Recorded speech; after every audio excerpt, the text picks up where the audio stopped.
next speaker moves from microbes to viruses with Rumi Chunara. An instructor at Harvard Medical School, Rumi's group has tackled the barriers between a researcher and society by creating a participatory influenza surveillance tool called Flu Near You. Their platform engages citizens to participate in public health surveillance and advance what we know about influenza and other respiratory viruses. Rumi?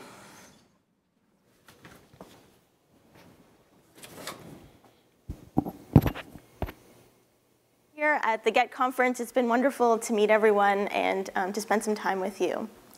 So I'm going to take this in a little bit different direction, but still within the ethos of the conference, in that we're really encouraging people, individuals, to participate in their own health and in science. So if we think about a more traditional system of public health reporting, which we're all familiar with, the public, that's us, we report to public health practitioners and people like physicians. That information then is given to local officials along with laboratory confirmed information. Then that goes on to our local governments like departments of public health, and then on to larger bodies like the CDC or even world bodies like the WHO. And so this is a very kind of chain of command structure. But in a more participatory system, we view that all of these bodies can speak more directly with each other. And that means the information flow can go both ways. So what kinds of data sources do we actually have that can enable this more fluid flow of information between all of these parties? Of course, there's many forms of digital information nowadays that we can use, as we can all imagine. From searches on Google to social media, using Twitter and Facebook, people reporting things through their mobile phones and smartphones. There's many ways we can get information directly from the public. But what are some of the challenges with this information? So traditions say passive data sources don't describe who is well. So a lot of times people are just reporting when they're ill, and so we don't have a good sense of who actually is still well in the population. As well, there can be low specificity, so we won't know exactly what people are speaking about. So for example, here's a graph that came from a Nature commentary this year talking about Google flu trends and this, data from the CDC. So Google Flu Trends, just quickly for those who don't know, is a system that Google built, and they showed that certain search queries on the search engine actually correlated in time with what the CDC, the Centers for Disease Control and Prevention, were reporting for the proportion of influenza-like illness in the population from their sentinel sites.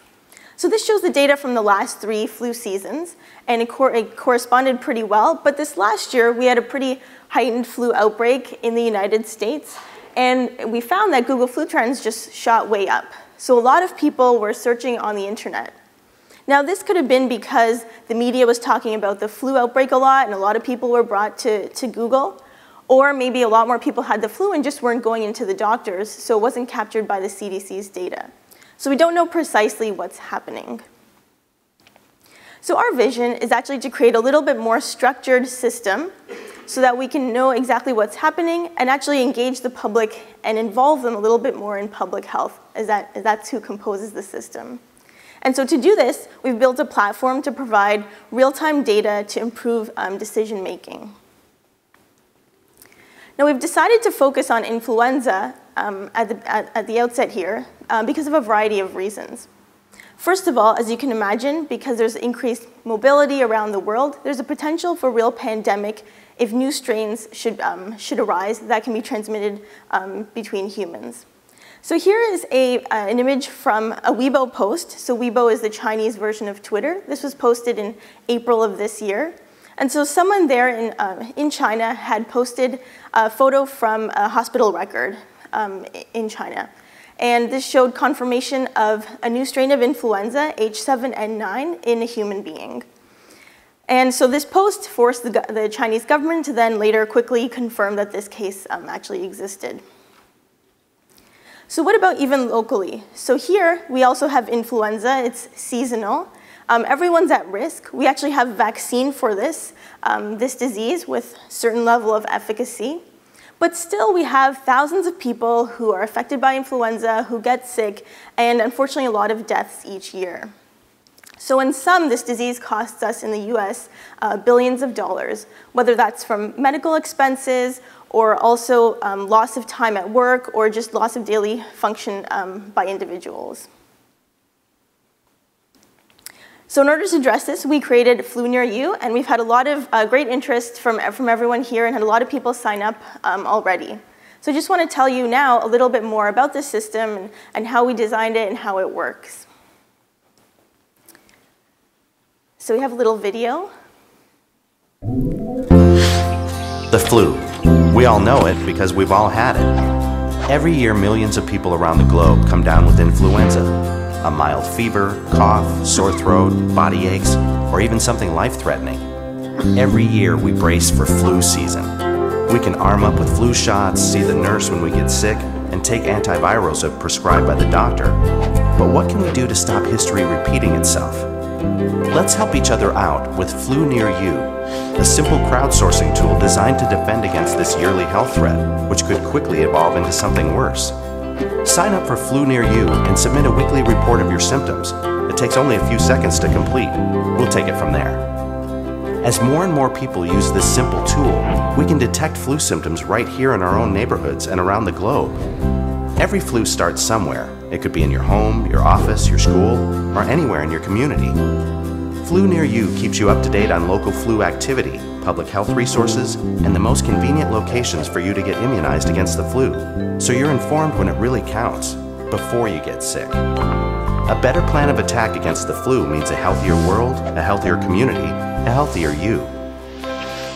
In just a few short years, Flu Near You has the power to grow around the world, detecting influenza and viruses, perhaps someday soon, detecting outbreaks earlier than ever thought possible.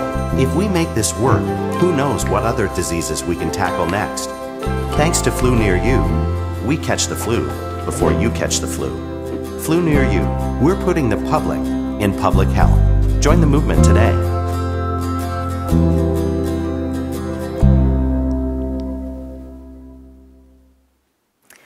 All right, so now you have a good idea of what Flu Near You is. So we'll just tell you a little bit about how it works. So you can register in 3 ways. So we created a smartphone application, or you can register online, or even through your Facebook account. So once you do that, you'll just get an email or a push reminder about a very quick survey. It literally takes 2 seconds to fill out with a list of 10 symptoms. So you just check off which one of those you've had in the last week. You don't have to provide any more detail. And if you didn't have any symptoms, as I mentioned, we're still interested in who is well. So you can check off the fact that you didn't have any symptoms. We also ask about vaccination status because we're interested in tracking that as well. So once you fill out the survey, or anyone can actually go to the website and see the data.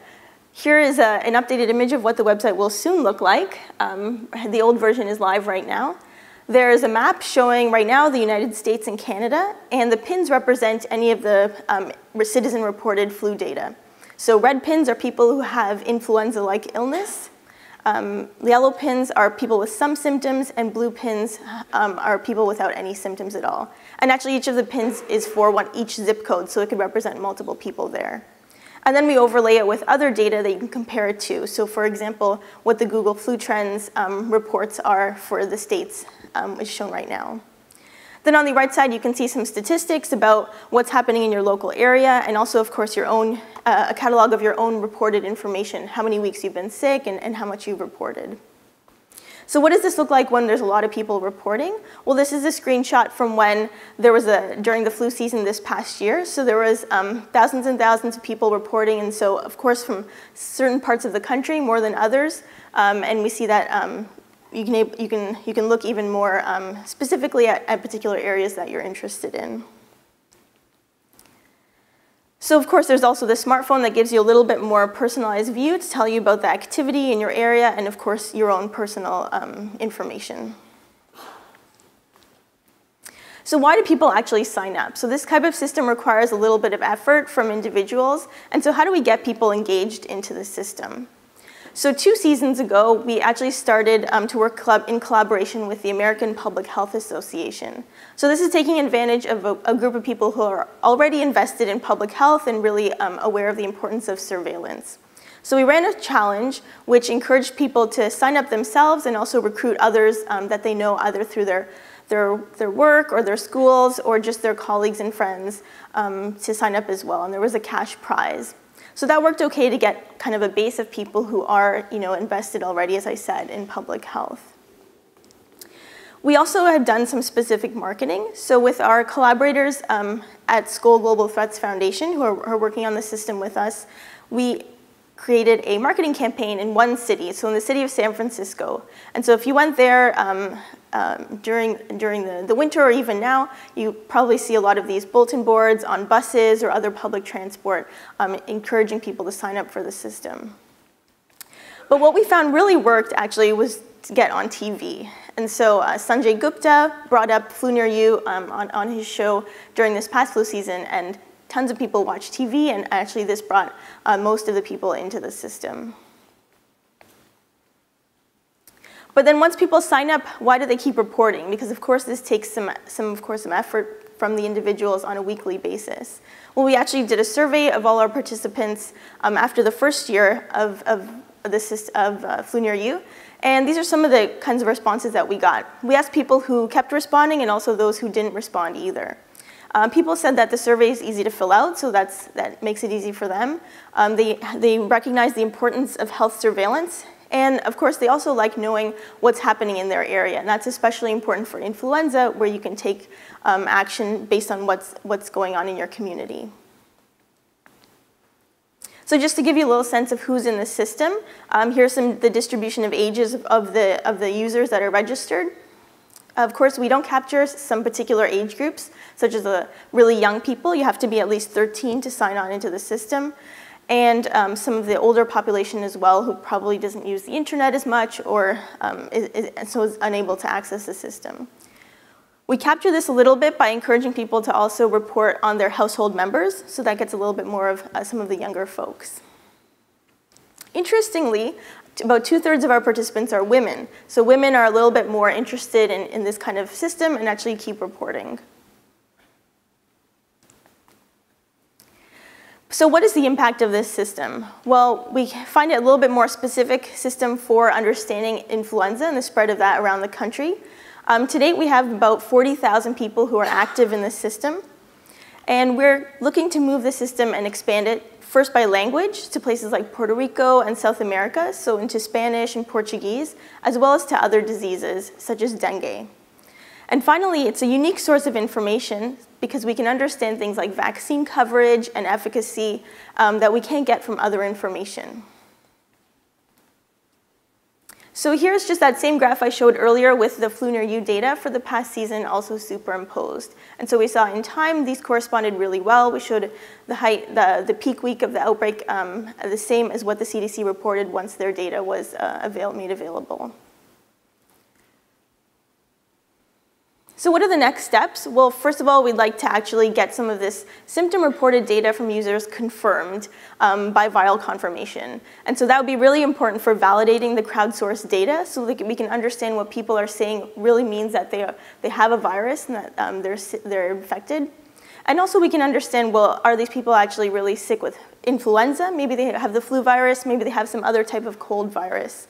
So these are a couple avenues we're exploring, either by working with a nationwide network of laboratories for people to go in and actually get a test done, or actually do some home testing.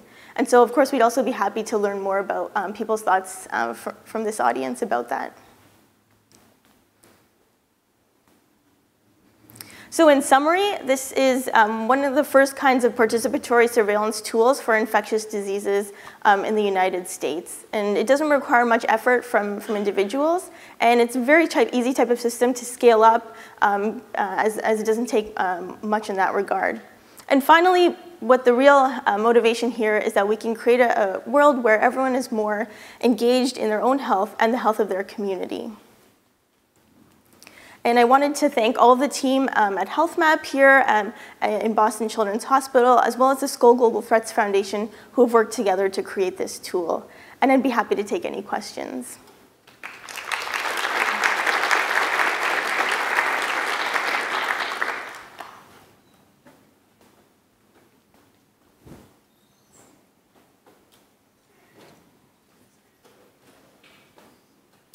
Okay. Good. Yeah, could you possibly add one question to your survey? And that would be supplementation with vitamin D. Okay, yeah, so what's the reasoning for that question? Well, there's a segment of people who believe that increased intake in vitamin D is directly related to increased activation of the immune system and reduced incidence of disease.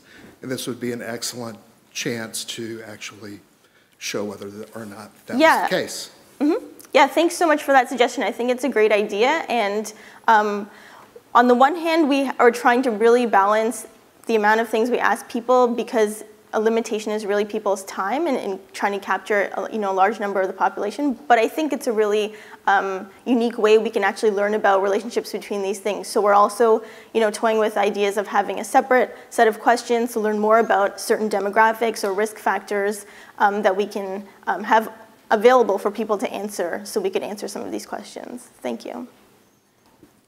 Hi, my question is about longitudinal tracking. I'm assuming that once a person gets engaged in the system, they may do this for several years, perhaps. I wonder, like, with different granularity, you can learn things about, do certain communities get these outbreaks more often, or even, like, for instance, in a household in which over the period of 5 years, a particular person has not gotten the flu, even if several members have gotten it, maybe has something special about the immune system that is keeping them from, So in a very general way or in very focused ways, are you analyzing or you plan to analyze your data in longitudinal studies? Yeah, I think those are great areas of investigation. And we have begun to look at the data a little bit.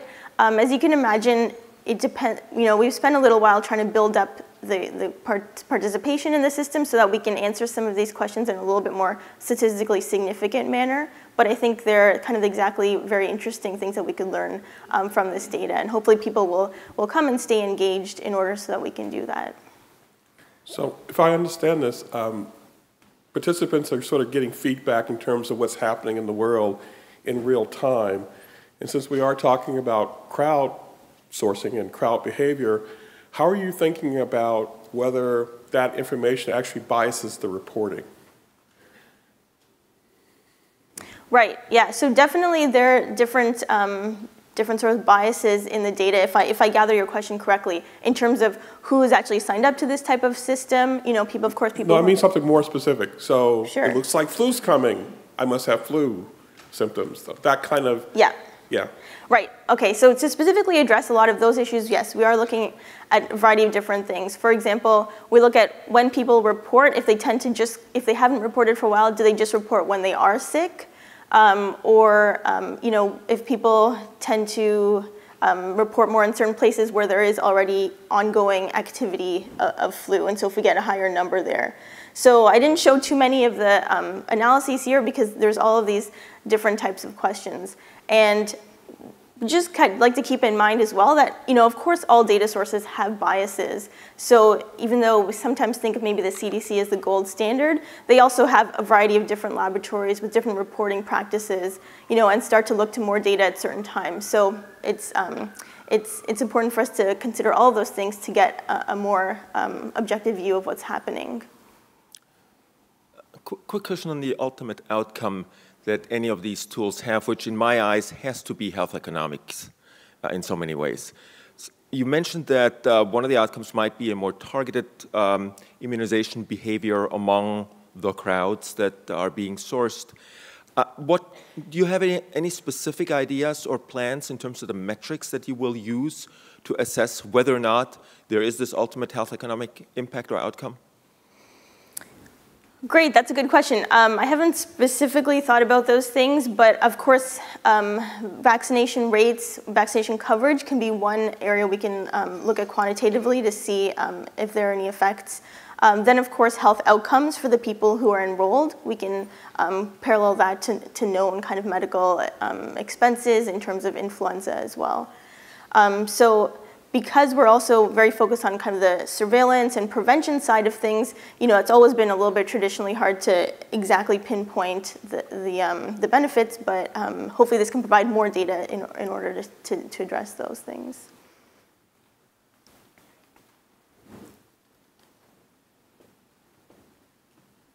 Hey, Rumi. That's great. Great. Yeah. Thank you. Thank you.